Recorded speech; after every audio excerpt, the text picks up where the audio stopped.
रत्नागिरी शहरात मध्यवर्ती ठिकाणी असलेल्या भाटकरवाडा येथे पहाटेच्या वेळी खळबळजनक घटना घडली। रत्नागिरीच्या रत्नदुर्ग किल्ल्याच्या पायथ्याशी पेटकिल्ला विभागात भाटकरवाडा वसलेला आहे। तेथे मोठ्या प्रमाणावर अल्पसंख्य समाजाची वस्ती आहे। तेथील वस्ती अतिशय दाट व घरे एकमेकांना खेटून अशी आहेत। तेथे एक बुरुज होता व त्यावरून वाद होता। हा बुरुज वाहतुकीला अडचणीचा ठरत असल्याचे सांगण्यात आले आणि तो बुरुज शासकीय यंत्रणेने मागील वर्षी काढून टाकला। त्यानंतर सारे शांत होते। तेथे नेहमीच्या रिवाजानुसार स्थानिक मंडळींच्या काही टू व्हीलर गाड्या रात्री पार्क करून ठेवण्यात आल्या होत्या।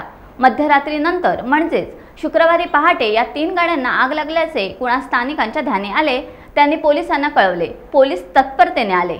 3 पैकी ॲक्टिवा व बुलेट या 2 गाड्या जळून खाक झाल्या होत्या व तिसरी गाडी अर्धवट जळालेली होती।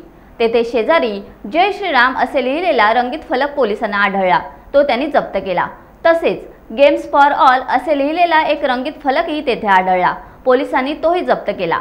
हे सर्व पहाटेच्या अंधारात घडले। सकाळ होता शहरात त्याची जोरदार चर्चा सुरू झाली।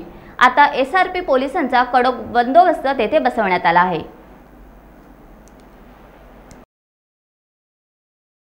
12:30 ते 4:30च्या दरम्यान पेटकिल्ला शहर पोलीस स्टेशन रत्नागिरी जिल्ह्यामध्ये पेटकिल्ला या भागामध्ये काही दुश्मनांनी एक 3 गाड्या पेटकिल्ला भागामध्ये जाळलेल्या आहेत आणि सध्या काही तणावाची परिस्थिती नाही आहे। पोलीस लवकरात लवकर तपास करून त्या आरोपींना लवकरच ताब्यात घेतील।